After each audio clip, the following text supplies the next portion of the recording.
Hello, good day. Article 140. The separation of property shall not prejudice the rights previously acquired by creditors.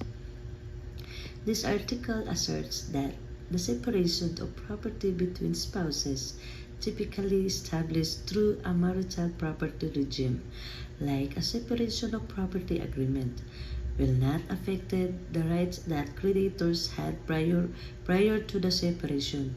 In other words, even if the spouses decide to separate their assets, for example, each spouse returned ownership of their own property and is responsible for their own debts, this decision does not eliminate or change the financial obligation that may owe to creditors. This article essentially protects creditors from the impact of a change in a marital property regime, especially when spouses decide to adopt a separation of property arrangement. To better understand this, let's break it down. Okay. Here are key points of the article. This generally refers to a legal arrangement in which spouse keeps their own property, both personal and acquired during the marriage, separate and independent from the other. Each spouse is responsible for their own debts and liability. That's what we call separation of property. Another, this is called right of creditors. It states that creditors are individuals or institutions to whom a person owes monies or has an outstanding financial obligation. This provision ensures that any existing debts that one or both spouses have incurred before the separation of property will remain enforceable, regardless of the change of their marital property regime. Protection of creditors' claims. The purpose of this provision is to prevent a spouse from using the separation of property as a way to avoid paying debts or obligation to creditors.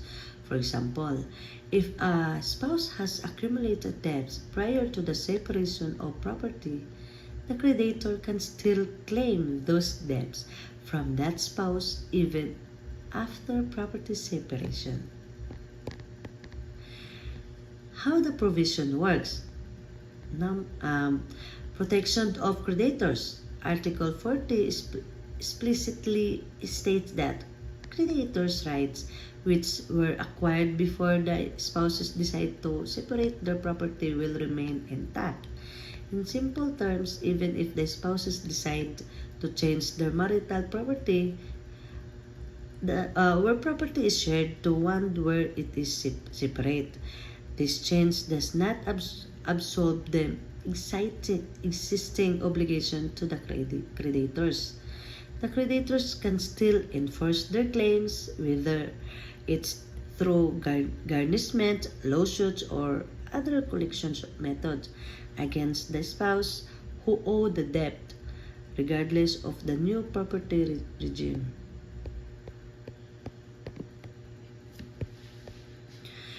Why is this provision important?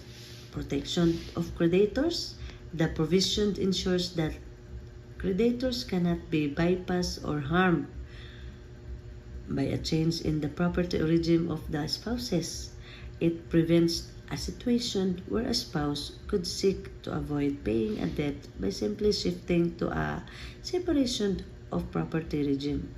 Without this protection, a spouse could argue that they are no longer liable for the debt because their property is now separate from their spouse, leading a potential financial harm to to creditors who might struggle to collect the owed money. Fairness and transparency. Creditors enter into agreements based on the assumption that the parties or the borrowers will be responsible for repaying their debt. In marital property is shared, creditors might have a claim against both spouses' property. This rule ensures that the change in property regime doesn't alter the creditor's ability to recover what they owe. Prevention of fraudulent transfers. In some cases, spouses might attempt to use a separation of property to shield assets from creditors. For instance, one spouse may try to move assets into their name alone to avoid the creditor's claim. Article 140 prevents this by clarifying that creditors might remain in effect even after the change in the property regime. Fourth, stability in financial relationship. This provision provides stability in financial transactions and credit agreements, as creditors can continue to rely on the obligations of the individuals who incur the debt, regardless of any changes in their marital property arrangement. In summary, Article 140 ensures that the separation of property between spouses does not interfere with the right of creditors who were owed money before the change of their marital property regime. The creditor's claim remain enforceable against the individuals responsible for the debt, maintaining fairness and preventing spouses from using property separation as a way to evade prior financial obligations. That highlights the importance of preserving legal and financial stability, ensuring that creditors are not disadvantaged by changes in marital property arrangement. And that's all.